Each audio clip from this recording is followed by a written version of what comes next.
Okay.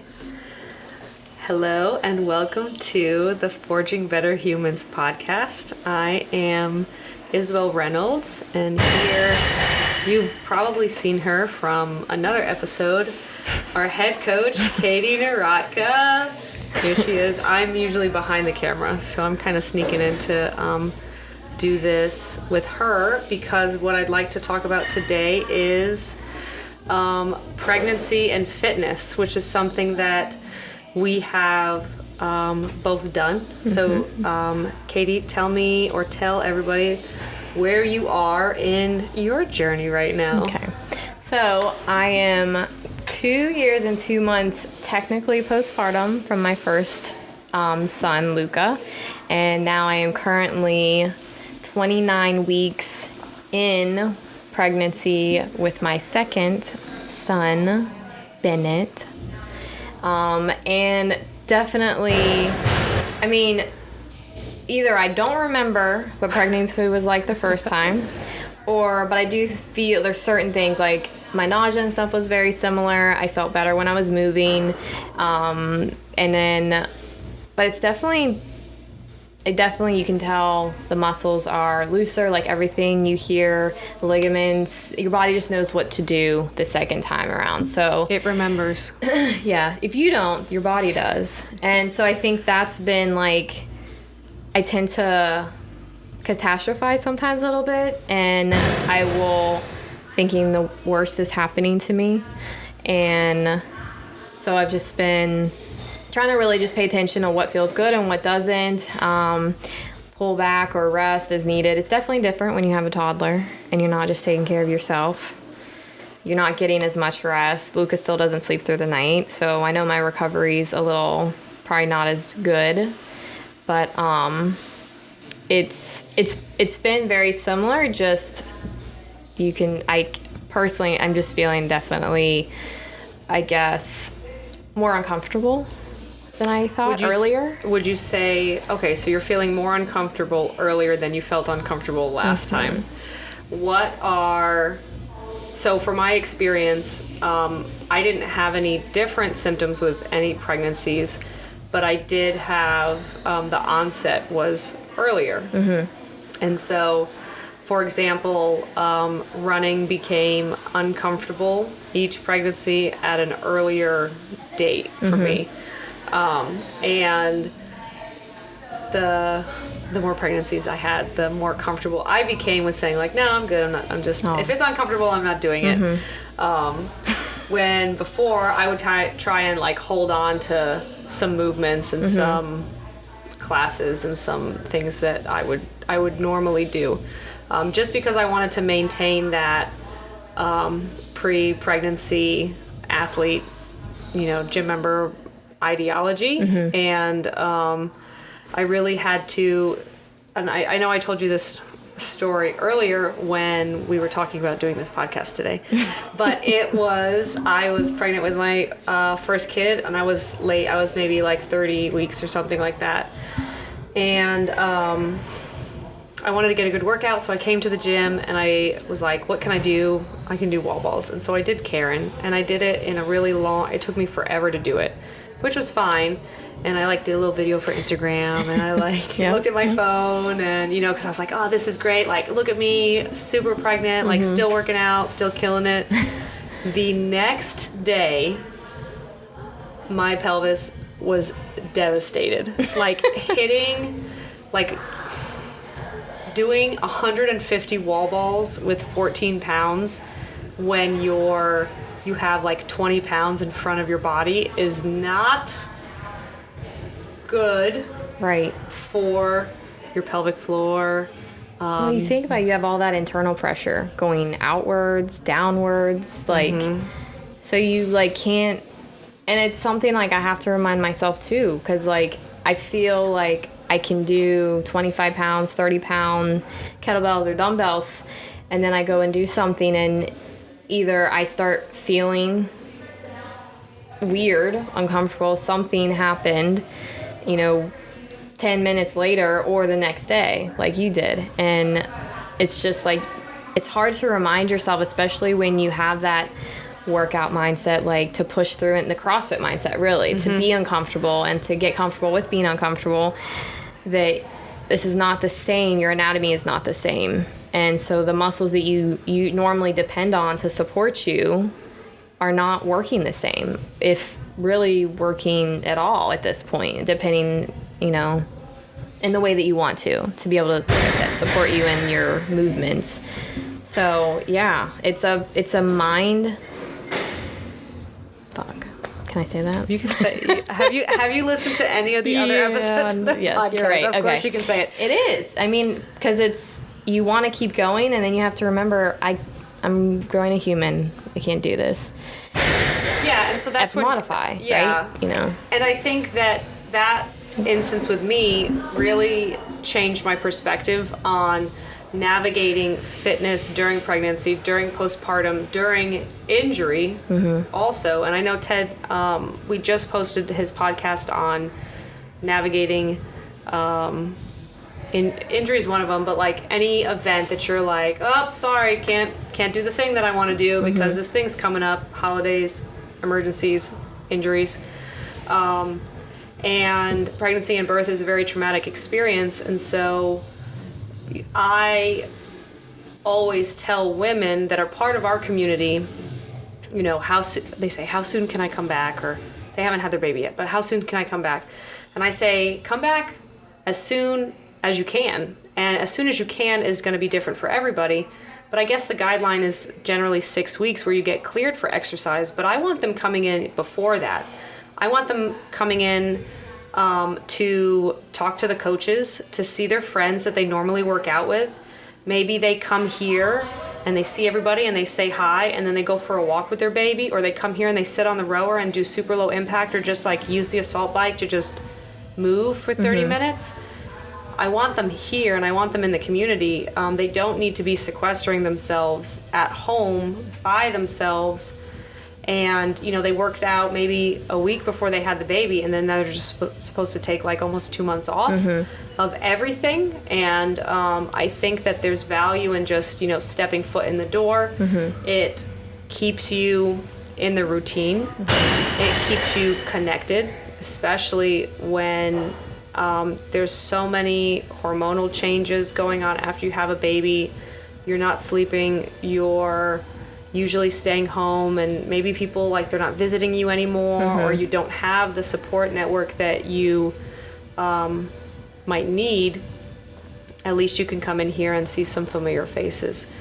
And so that's my biggest recommendation. And then from there, you know, we can kind of talk about how you're feeling, how you're moving, and then do an assessment before we start moving at any increasing intensity. And I think that aspect of that early postpartum period is good, and it gives a different perspective on how to navigate it. So it's not when you're 100% come back. No, like, you have to get to 100%, and then, like, we are here to help that and to facilitate that. So I feel like kind of what you're leaning into is like there's not just the physical comeback, but there is the mental and emotional comeback too. And so just coming into the doors and just getting out of the house, seeing your people, just having the conversation. Because, like, I saw a post and it was like, it's something like, you know, we are so worried about preparing the nursery and having all the cute stuff and all the things we think we need, but we don't prepare for postpartum, and it's not talked about. And so, like, that's what you have really, like, your passion mountain have set up.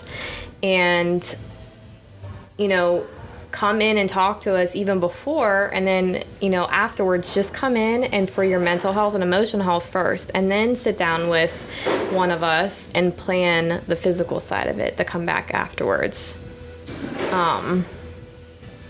I feel like I was really blessed. Like, I had a pretty good postpartum. I had like a couple, I think 2 instances where I actually had like an anxiety attack for the first time in my entire life, and I thought I was having a heart attack. And my husband, thankfully, unfortunately had experience with panic attacks. So he was able to kind of just talk me through it and like reassure me that just you got to breathe and like it'll pass. But it was just from being so tired and not, I think, really paying attention to the mental side of it, the recovery mentally side of it. And so once I had that, I think I just really made sure I was resting, but also getting outside, which I wasn't doing a lot of at that time. Mm-hmm. I just, especially now with like all the sickness and the RSV mm-hmm. season and the flu season and you know, COVID, like I know we had babies like peak COVID time, mm-hmm. and I know other people who like had kids and they don't like leave their house at all. And I can't imagine how lonely and filled with anxiety someone might become when they like can't interact with mm-hmm. other humans. And we're very social creatures, and to take that away is hard, especially in a vulnerable time like end of pregnancy, birth, and early postpartum. And even that first year, I mean, I'm still like forever, I guess, right? No, yeah. Well, they're constantly growing and changing, yeah. and so you're always having to adjust. And then you have another baby and start that shit right all over. You just stack it right on top of like now 2 different ages, and luckily you kind of have some experience with the newborn part already, but adjusting a toddler to a new sibling. And the one thing that's like stressing me out, I guess, or on my mind the most at least, is like being able to share that affection and the attention, because he's a mama's boy, like right now, 100%. Do you ever watch Call the Midwife yes. on Netflix? Mm-hmm. Okay, so that is like my goat. I watch it all the time. There's been like 11 seasons. Yeah. And it is usually my like, I just had a baby, and every time I watch an episode I'm crying, mm-hmm. I have a baby, and I just had a baby. But they had an episode, and one of the nuns said something, and it sticks with me. Every single time somebody has a second baby, because mm-hmm. that's usually when they're like worried. Mm-hmm. And she said to a new mother, I don't know if it was twins or if it was a second sibling, but she said, love is not halved, it's doubled. Mm-hmm. And I think that that's such a good way to think about it, because it's not like we have this finite amount of love mm-hmm. capacity in mm-hmm. our soul. It's infinite, mm-hmm. right? So like, I'm sure maybe there's like really terrible people that got like, I got five, and like, those are taken up, but it's infinite. So like mm-hmm. you just grow as your family grows and that love grows. Mm-hmm. And so it's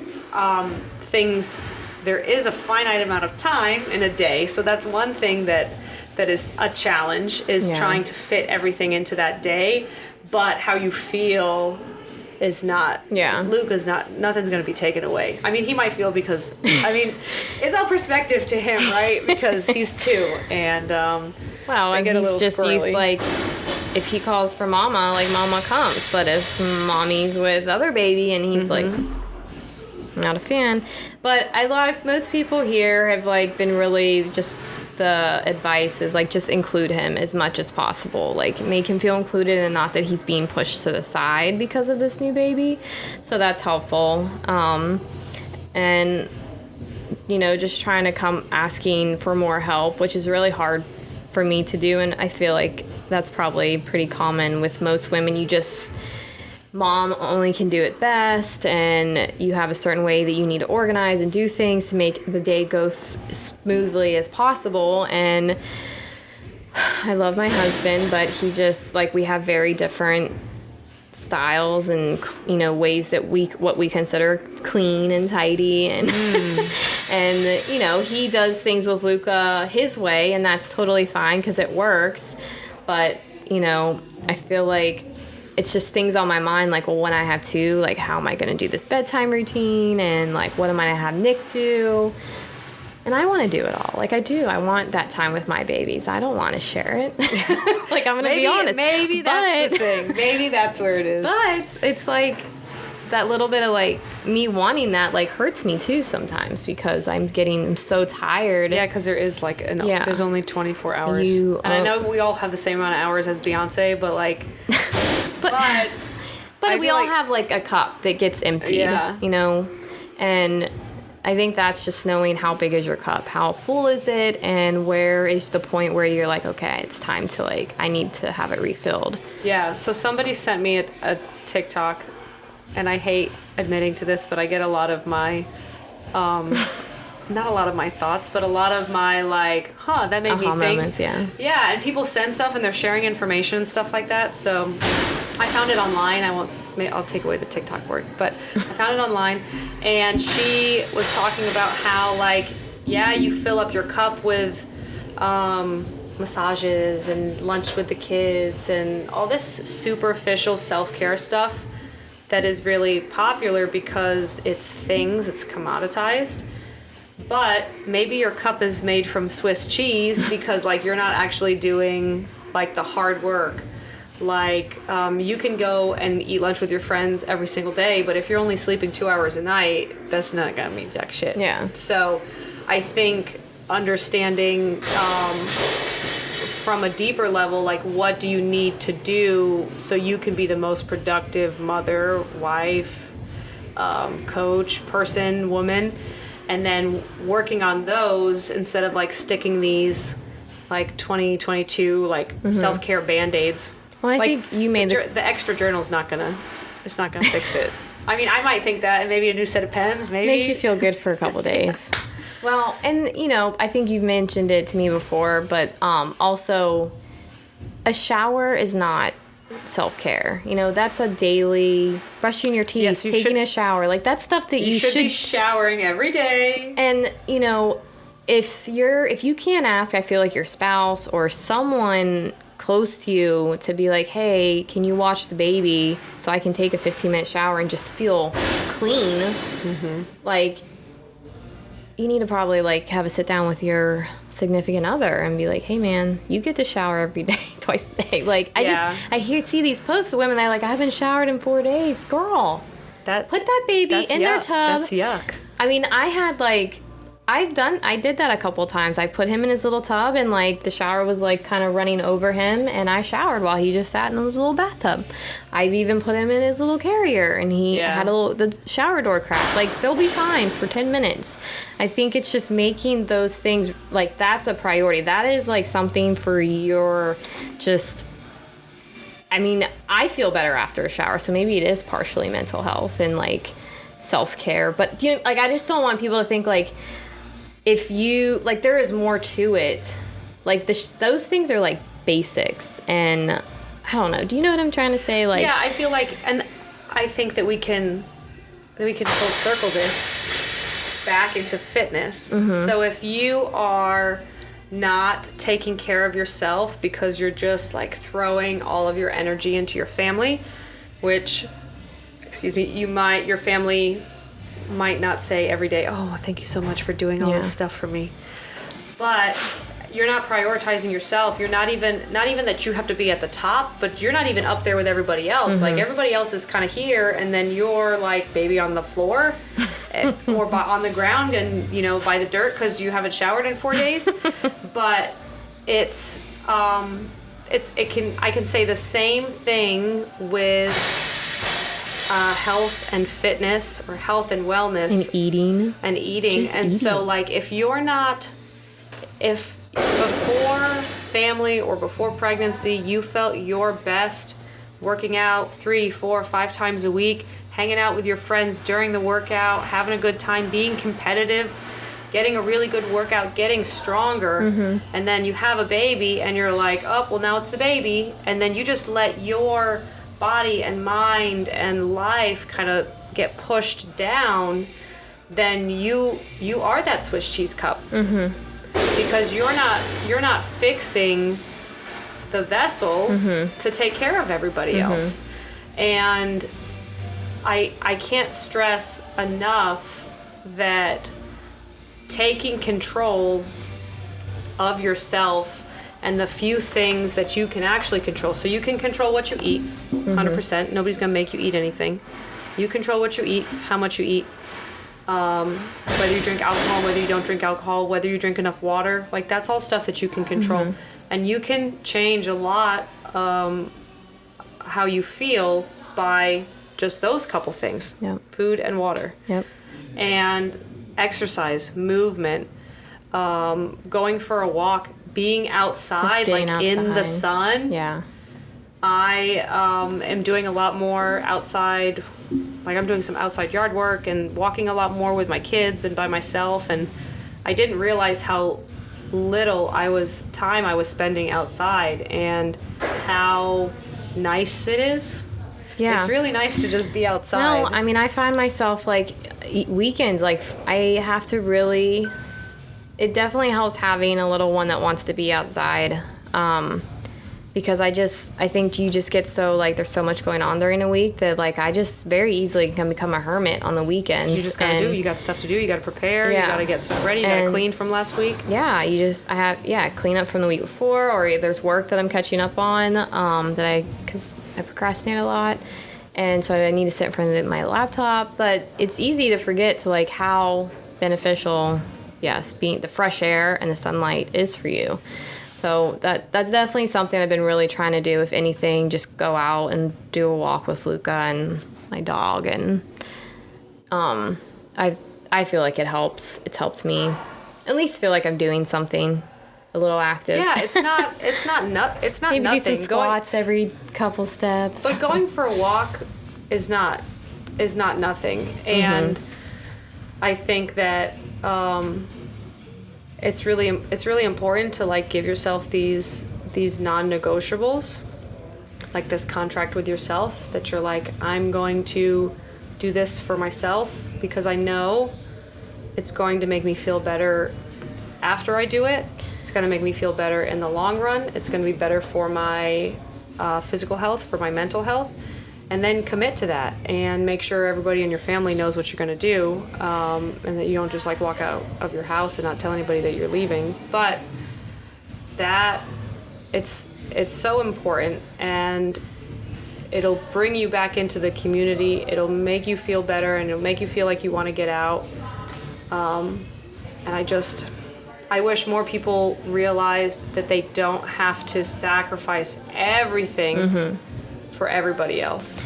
So what would you say to, like, so for me, like, it's my second baby.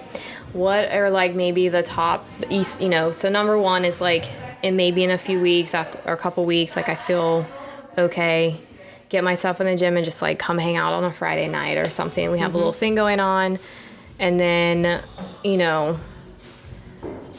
I guess just coming, like, kind of just forcing myself out of the house, probably, and then maybe sitting down with you and kind of, like, deciding, like, where I feel physically, and then just putting maybe, like, a little thing together. Like, that's probably, like, what would be, like, some maybe things, like, that I can think about now to better prepare, like, kind of stepwise. Obviously things will maybe adjust and change, but for, like, other women listening, what would be, you have 3 kids, so you have I feel like a lot of experience. You've seen this in the community. Yeah, so what... Is there, like, a little outline that you have in mind? So there's a couple things that it's dependent on. It depends on how you deliver your baby. So a C-section recovery is very different from a vaginal birth recovery. And recoveries from, like, any other complications. Like, did you hemorrhage? Were you in the hospital? Is your baby still in the hospital? So say, for me, I had a vaginal delivery with all 3 of my children. I had an epidural with all 3 of them. And so that's an intervention to take into consideration too, because sometimes there's, like, epidural injuries and things like that. But I started walking a couple days. I think walking is very helpful. Walking, wearing your baby. Baby wearing is, like, really, really, really in now. So everybody's baby wearing, which is nice. And so that's really helpful.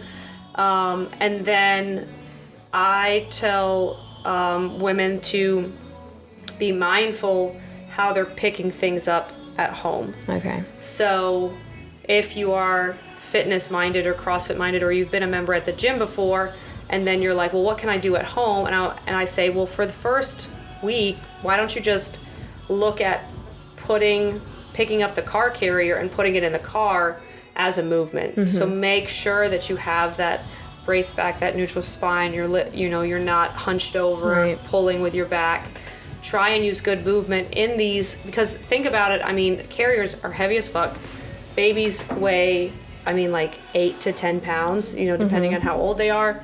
And then you're picking that up, and then you're moving it away from your body to put it into the car, and then the same thing to get it out. So like, that's challenging. Yeah, especially if I did that with a 35-pound kettlebell repeatedly, and not use good form, that would be bad for me.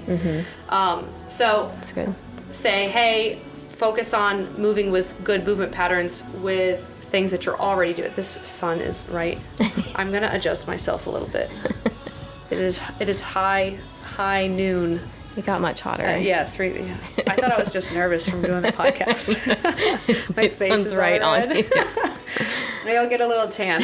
I'm probably out of frame now, but you can still hear me. Oh, it's like I went back. Okay, so next I'm a BirthFit certified coach and leader, and so I really love their pathway or their timeline for postpartum recovery. And so it's very conservative in a not rushed kind of way, not a red kind of way. So they, and a lot of CrossFitters don't like how conservative it is and how slow it is, because they're like, CrossFitters like to move. Right. You don't want to lose the things that you worked for. So, but everything's like stretched out, so like it's not really there. Anyways, so sometimes I get a little frustrated when I talk to them about it, and then they're like, yeah, whatever, shut up.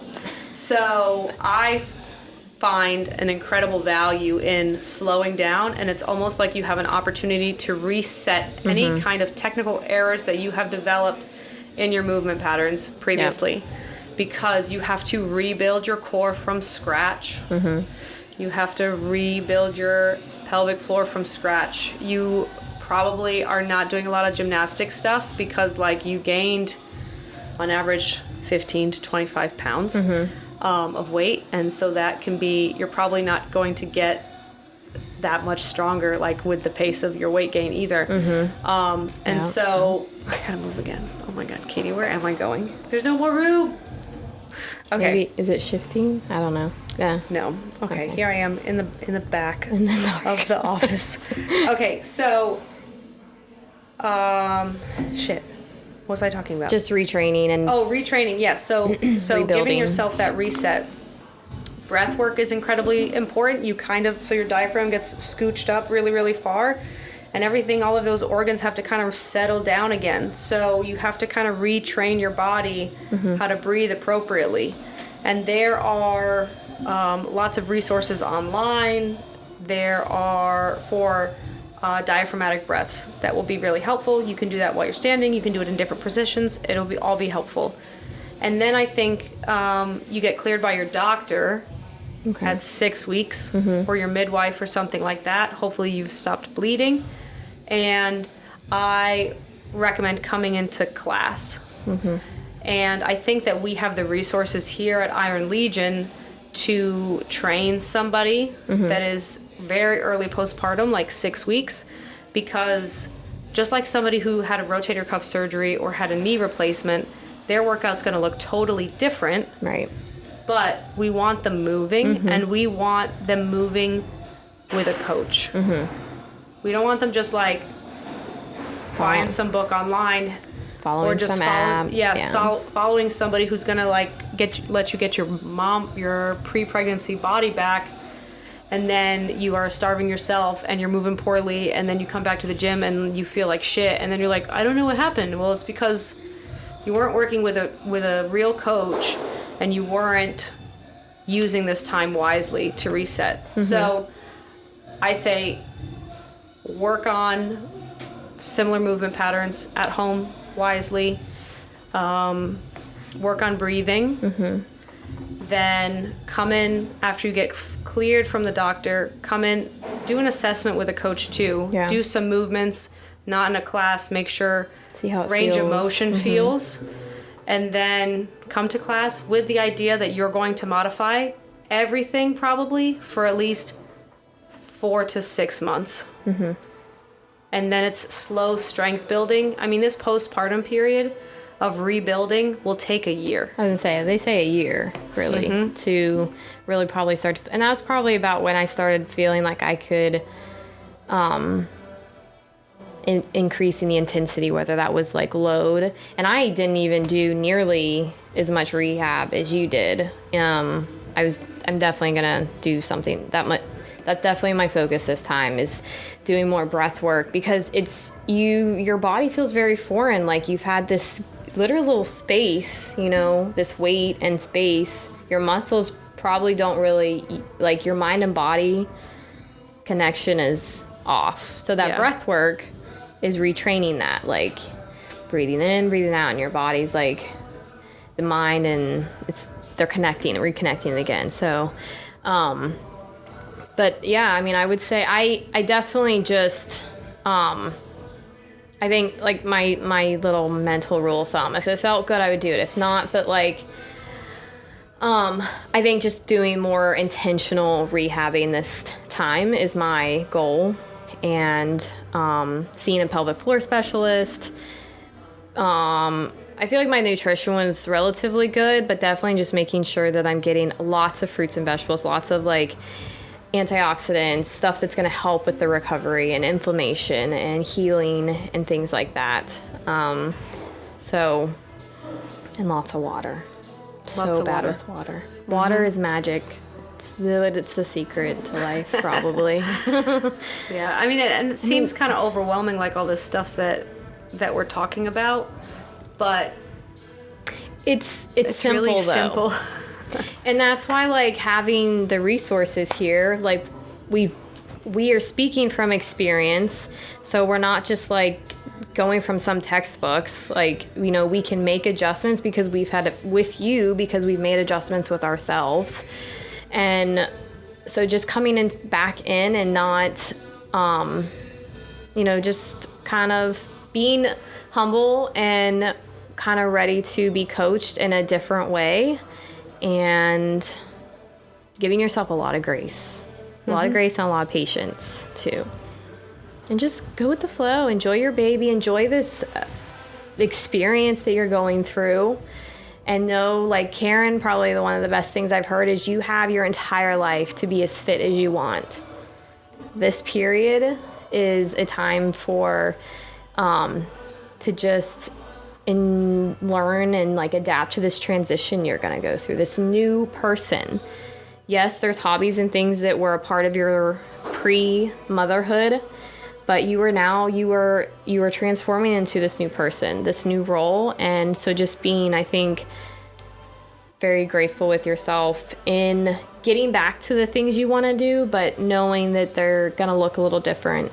It's going to take a little more time, and just asking for help, being willing to, and I think that's the hardest part. I think so many people in general, but definitely women, we have a very hard time asking for help because we're supposed to do it all. We're super women. We don't need help. And just that there's no shame in, you're not bad because you didn't, I don't want to say bounce back, because like some women, like after they have a baby, like they really do look like they didn't have a baby, but that's not the goal. The goal just is not having expectations, really. Yeah, the goal is to be the best version of yourself at that time, and that's different because you've gone through this transformation.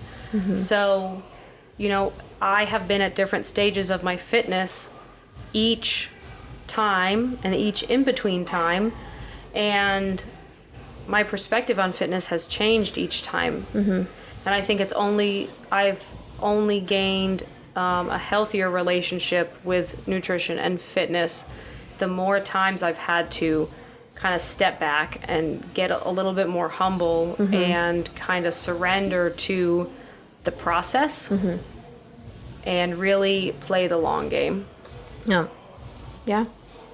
So, I mean, I would say the takeaways from today is just... We talked about a lot. Yeah, but I would say the points that stuck out to me, you guys might have had other points that stuck out, but after, you know, having the baby, just number one, communicate with your loved ones, and this is probably even before, kind of have like some sort of plan of who you want to come help, maybe set up a schedule, even if it's like you don't have the family here, find friends. Make sure you're doing the simple things. Get a shower, brush your teeth, drink water, and make sure you're eating. And then breath work, and move with intention, whether you're, you know, squatting to pick up a toy or picking your baby's carrier up. Or doing those elevator sit-ups. Doing those elevator sitting on the sit-ups. floor. Yes.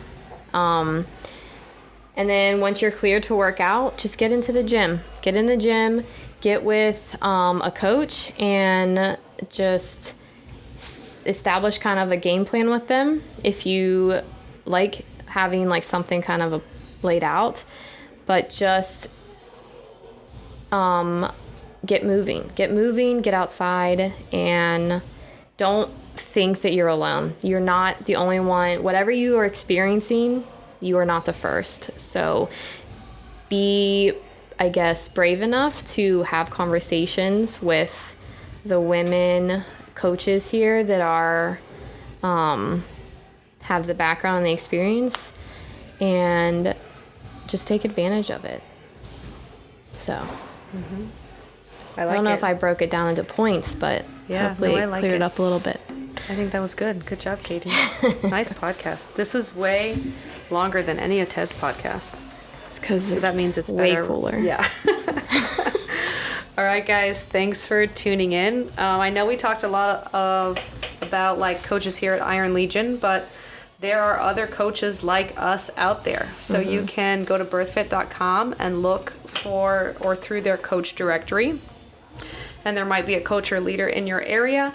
Or you can reach out to us at Iron Legion on Instagram or on Facebook and ask us questions here. And we'll be happy to, we can work remotely with you. We can answer your questions and help you through this wonderful transformation that we're going through.